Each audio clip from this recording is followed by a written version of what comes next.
Again, I am fascinated by white people's obsession with us, right? Considering, as they always remind us, we're such a small part of our population. They give us a lot of energy. Because one, the ancestral need they have to control us, not just our bodies, but down to our thoughts and emotions.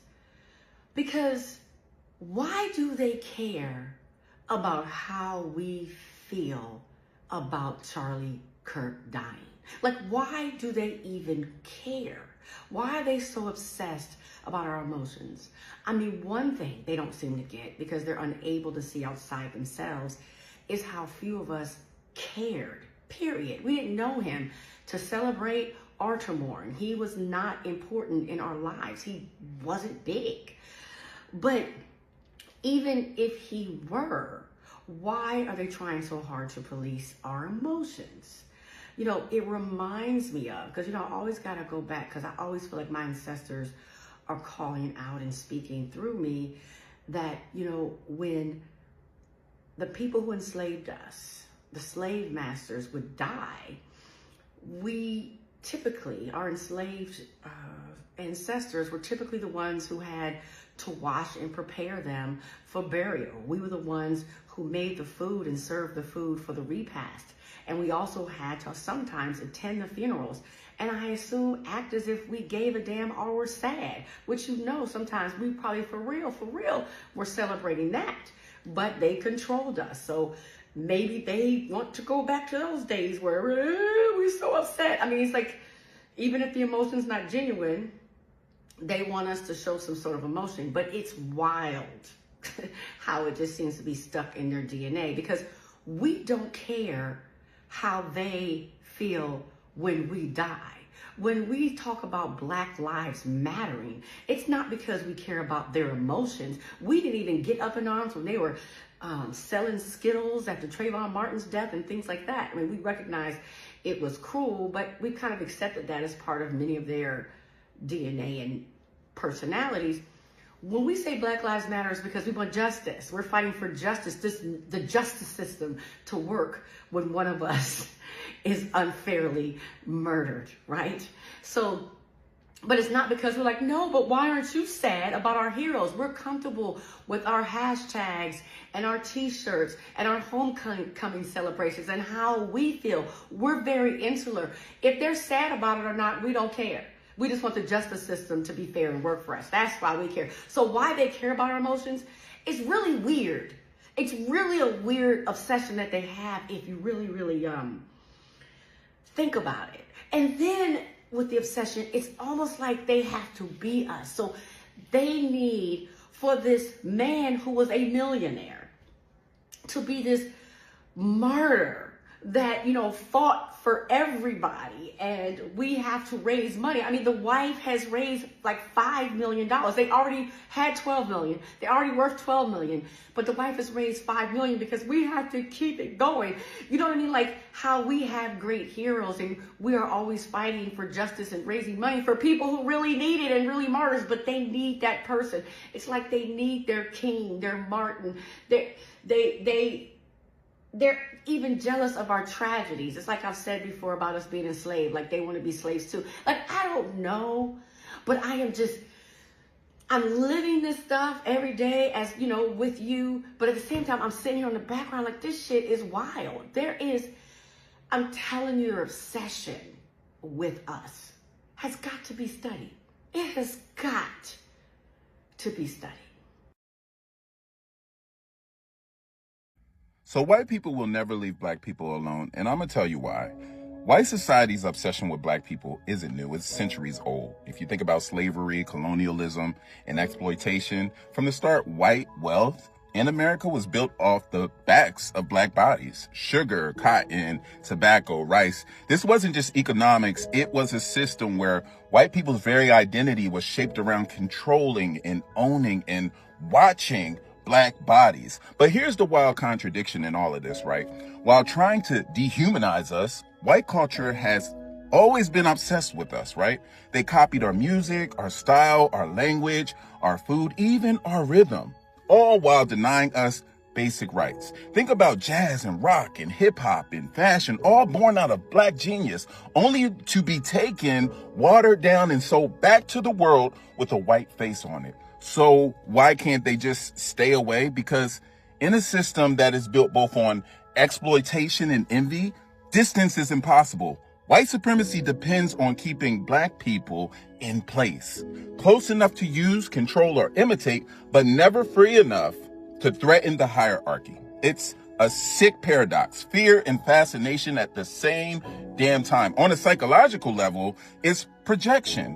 White folks will project their guilt, their fear, and their insecurities onto blackness, and then turn around and crave the very life, culture, and resilience they tried to destroy. It's like they want the sauce, but not the struggle. Now, to be real, not every white person acts like this, but the system, the way whiteness has defined itself against blackness, makes it so this obsession keeps resurfacing. Whether it's over policing or culture appropriation or trying to legislate our lives, it always comes back to the old need to dominate mixed with a quiet desire to be what they can't.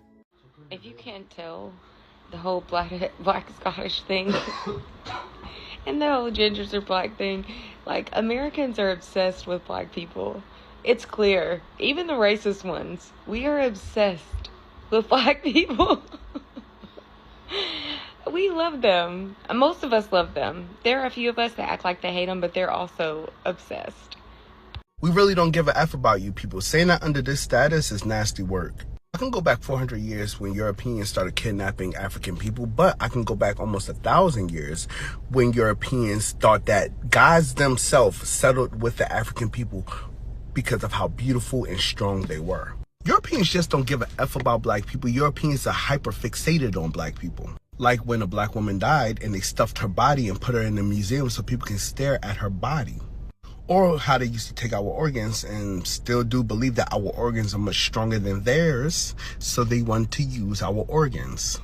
Or how they used to cook and eat mummies and also black Americans because they felt like they gave them a super strength and or boost. Like how they used to drink blood, believing that it made them more powerful.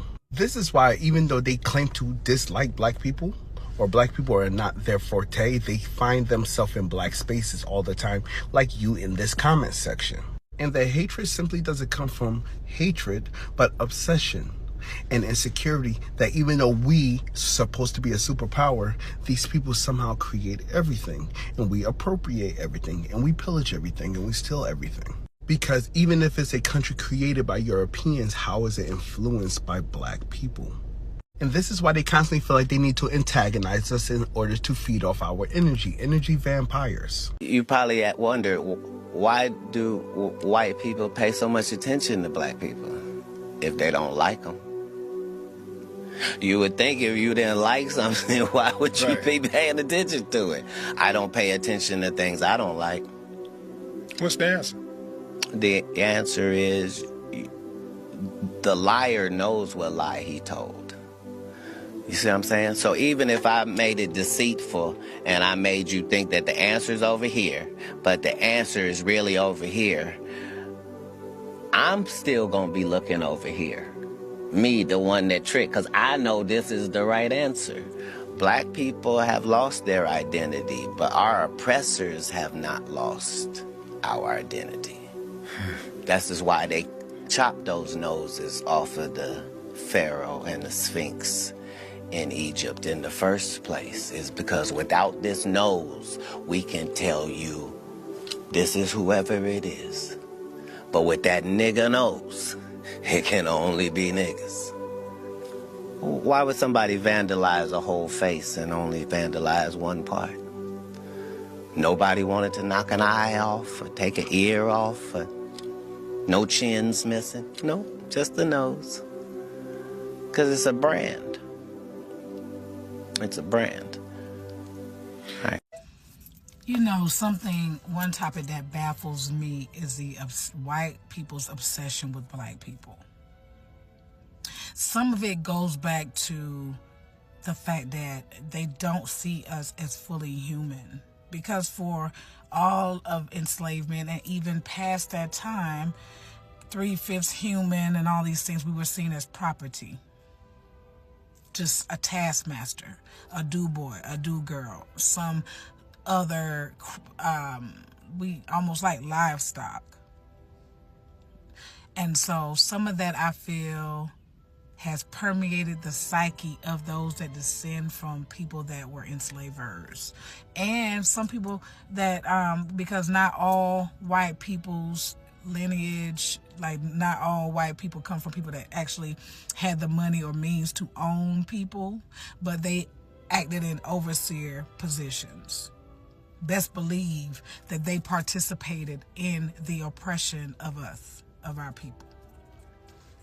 And I started digging into it because yesterday I kept seeing pop up on my timeline white people attempting to co-opt the word black fatigue to say they are tired of the ghetto, blah, blah, blah, blah, blah.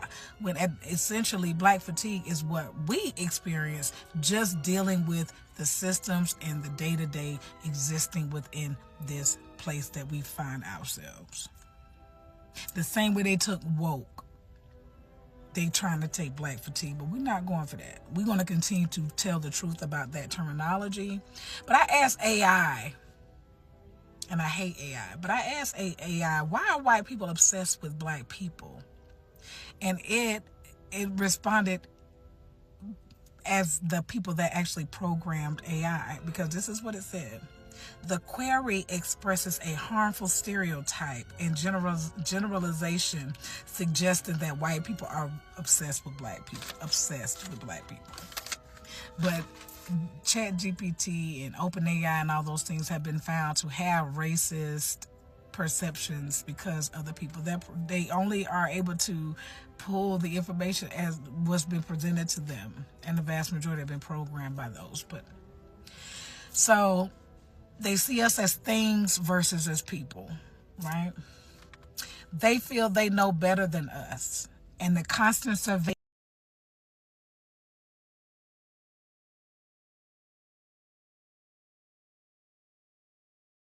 because they were pointing finger telling us what to do back then, they feel like they still know more than us or better than us how we need to conduct ourselves in life. They don't want us to occupy spaces that are above the stations that they feel that we should occupy. Thus, all this talk around DEI and meritocracy, which is nonsensical. Let's be very fucking clear. But they want us in a subservient, because it's about maintenance of social hierarchy. And when they see black people rising above certain stations, oh, they all up in arms. But my thing, and not only that, the implicit bias, and then they threatened by black joy and all these things. And that's why people say, well, if they can't stand us so much, why they can't leave us alone? Because they feel like they're still supposed to be dictating our movements, dictating, because, you know, we could not laugh on the plantation. We could not openly express ourselves. There were so many restrictions on us just existing. And these new white people are the offspring of those people.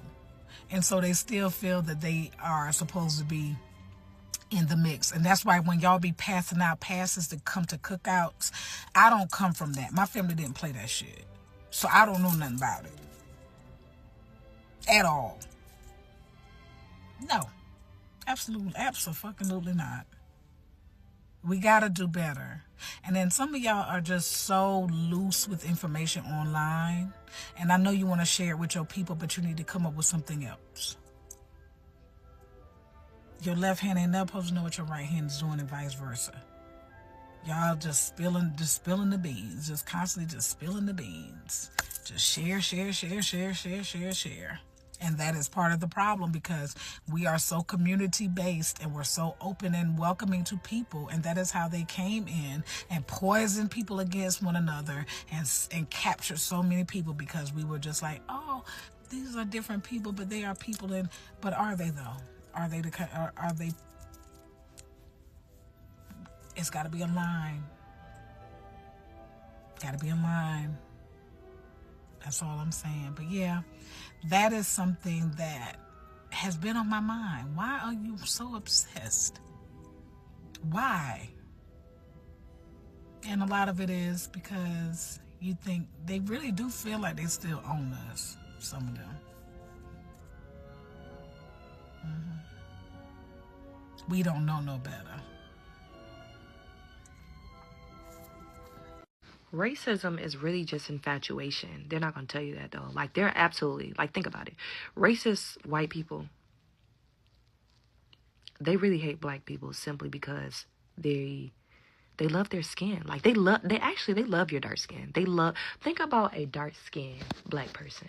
Do you not know how rich and beautiful that skin looks? Do you know how rich and beautiful that it looks? It literally, you can just look at it and tell that it holds power. So it's more over a thing like they look at it and they're like, wow, I admire that. But I hate that you have it and I don't. So I have to make you feel bad for it. That's why they spend so much time trying to get us broken up, you know, even too, like when it comes amongst our own people. Like, that's why colorism exists, all of that, because they want you to hate your own kind. Because we really, to be honest, deep down inside, we're intimidated. We love you, but we also hate you. But we don't know what to do with the energy that we love your skin and your culture and certain things that we like about it so much. So guess what? We have to make you hate it. And now I want to do things, and then too, I'm getting into white supremacy. Now, when it comes to white supremacy, it's like I have to do things to put myself in higher power so that you can feel less. You got to feel below me because you already hold power. I can look at you and just tell. Look at your dark, rich skin. And even too, when it's moisturized, do you see how you look? Nah, I got to figure out something. They was probably like, nah, we got to figure out something to keep these people distracted, to make them hate themselves, to keep the world divided. We need to feel better than them at all costs. Let's figure out something. But deep down inside, it's infatuation. I love your skin. I love your skin. I just want you to hate it, though, because I can't have it. Or I really desire that for myself, but it can't happen for me, so I'm going to make you hate it. That's what it is. White people are obsessed with black people. Two things. Number one, the demographic that is the most afraid of the specific demographic that I'm talking about, they're the only demographic that will go up to the danger because they hate it so bad. Does that even make sense to you? Second thing, the demographic that wants the most attention is the most afraid to be seen. Meaning, when a white person is driving and they notice a black person is across from them and they are afraid to make a turn, left or right, they are afraid that the black person is perceiving them and sees them as an idiot. Which 9 times out of 10 they are. But at the end of the day, it always rings true. White people are absolutely obsessed with black people.